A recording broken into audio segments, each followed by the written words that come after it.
Moving on, the leadership of the National Democratic Congress is set to meet with the Central Regional Executives of the party for the withdrawal of its parliamentary candidate for Assin Central, Shaibu Mijima.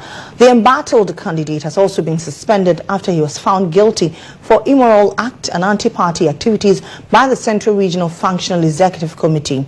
Shaibu was accused of allegedly impregnating the wife of the party's Assin Central Constituency Secretary, prompting the disciplinary action. My colleague Abdul Hanan Adam has been monitoring developments and joins us via Zoom from the national headquarters of the NDC here in Accra. Hanan, good afternoon to you. What more can you share this time? Well, Lily, the regional executives led by the regional chairman of the central region of the NDC are expected here at the party headquarters from 12:30 p.m. where they are expected to answer questions regarding the issue you just raised. So the regional executives, together with the regional functional executive committee of the party, took the decision to suspend and withdraw the candidature of Shaibu Mijima, who is the parliamentary candidate for the party for the 2024 elections in the Assin Central constituency. He was accused for immoral acts, and then which of course is the impregnation or alleged impregnation of the constituency secretary. So a letter summoning the regional chairman together with all the regional executives indicates that decision that was taken is in contravention of the party's constitution, which clearly states that Article 40, 41, 46, and 48 of the constitution stipulates how the regional executives were supposed to handle the matter, but unfortunately they didn't do so, which is to the effect that they ought to have sought the advice of the national party, which they didn't. So that actually came as a surprise to the party. So the general secretary actually wrote to the chairman and other regional executives of the party to come here today and explain why they took that decision. But I've contacted a number of functional executive committee members of the party who are saying that that matter today is to first of all understand what the issues are, ask questions regarding that particular issue before a decision is made. But then the party would not actually admit as fact that Mijima should be suspended and should not represent the party in the 2024 elections as its parliamentary candidate. Because if it's suspended, it means that the party will have to replace him as its parliamentary candidate. And with that, because elections is just about less than 6 months to go, it will take time. And the other concern is that if he's maintained after this meeting as the parliamentary candidate, it means that they will go into the 2024 elections with a divided front, because the constituency executives would one way or the other sabotage his campaign because of the issues that have transpired. But then director of elections or the elections directorate of the party is saying that issue has not also formally come to their notice. And for that matter, they will not be able to sanction a rerun of the parliamentary primaries in that area until we have the full facts, of the issue. So today, the regional chairman, together with the executives, would be here. But at the moment, a few of them who are concerned from the Assin Central are here to actually also monitor what is happening here.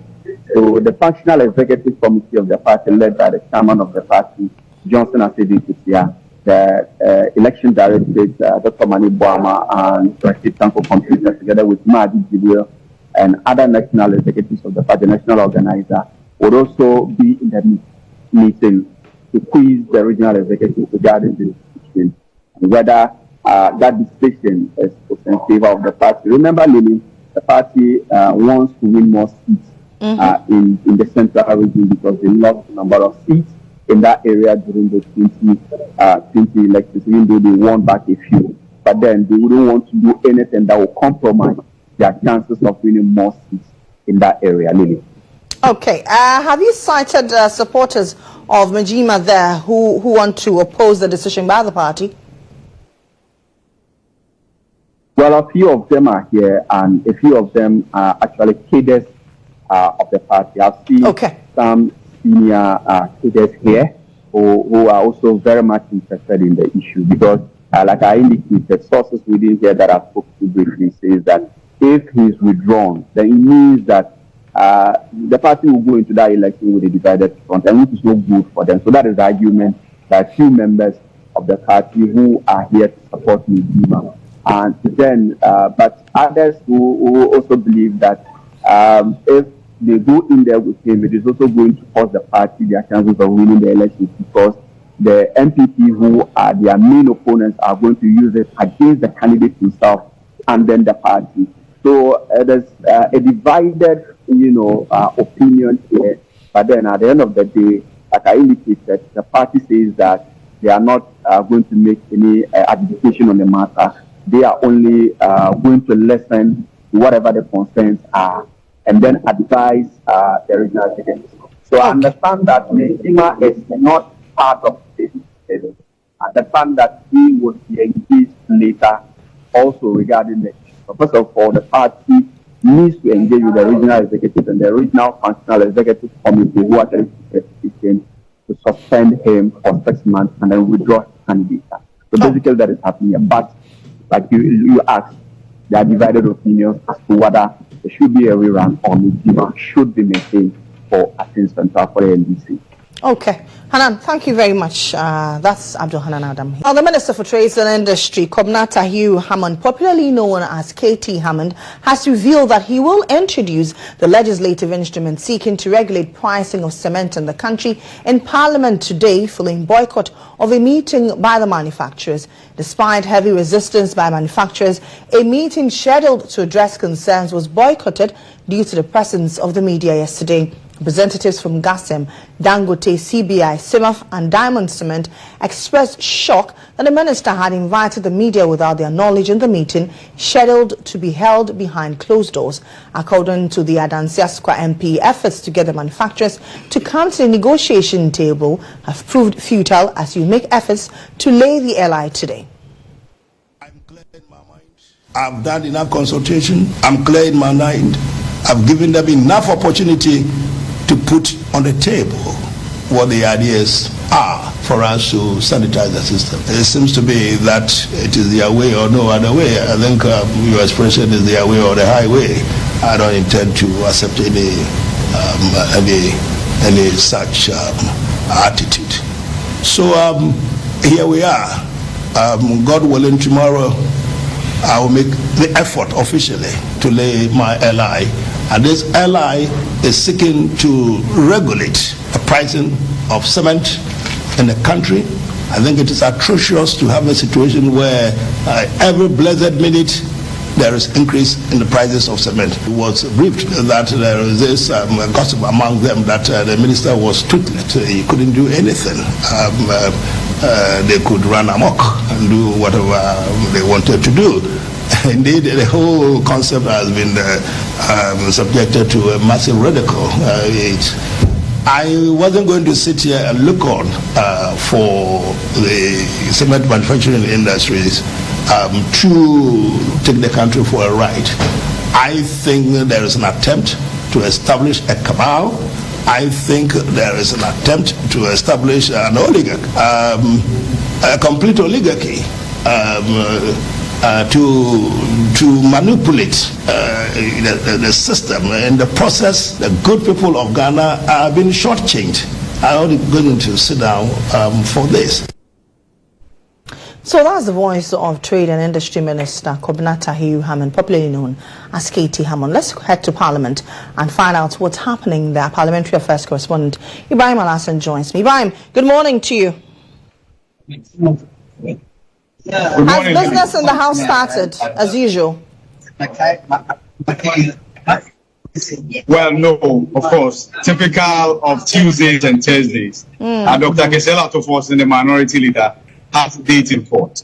And so, sitting, I will not begin until he and his charges have been dispatched from Parliament by the presiding, from the court, by the presiding judge. But of course, there are other things that will occupy the attention of Parliament today before that date where Akufo-Addo will leave Parliament before the House comes. One of them is the vetting of Deputy Minister for Trade and Industry, Mr. Osemafu, which has started as I speak to you.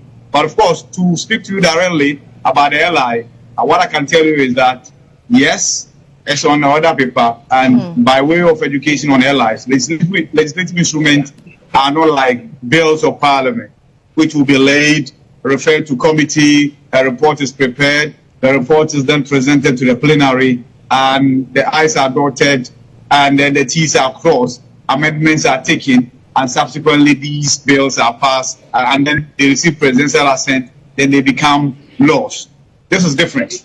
If Nketia is able to lay the LI today, all it takes is 21 sitting days for this LI to mature. Once it matures, it will be gazetted, and then automatically it becomes a law that is enforceable. But of course, there are some impediments on the way of Nketia, not just from the cement manufacturers, but also from the minority. I've just engaged the deputy ranking member for the Finance Committee, Richard Champon, who is questioning the priority of government. He talks about the fact that the #1 driver of the price of cement is depreciation of the local currency. So if government has anything whatsoever to do about regulating the price of cement, then it should be government putting the dollar in check and checking depreciation of the local currency. He talks about the fact that since the players in the industry boycotted a meeting with the sector minister, then it means the sector minister has lost legitimacy, and that Nketia is not fit to hold office as Minister for Trade and Industry. But of course, like I said, this is dancing outside the chamber. When Nketia attempts laying the LI, of course, by the way, the position of the minority is that it's a no, and that's the minority caucus. But if Nketia succeeds in laying this LI and it takes 21 days to mature, all the minority can do is to make the noise, because it cannot get just majority to overturn this particular LI or to reject it. What it means that there is a need for further engagement, and if the majority side does not side with the minority side on this, the LI will be laid, the sector players will make the noise as they are doing, but then the LI after 21 days will mature and it become a law that is enforceable. Lily? We understand that there's supposed to be a scheduled meeting between the Trades Committee and some cement manufacturers. Have you gotten any information on that?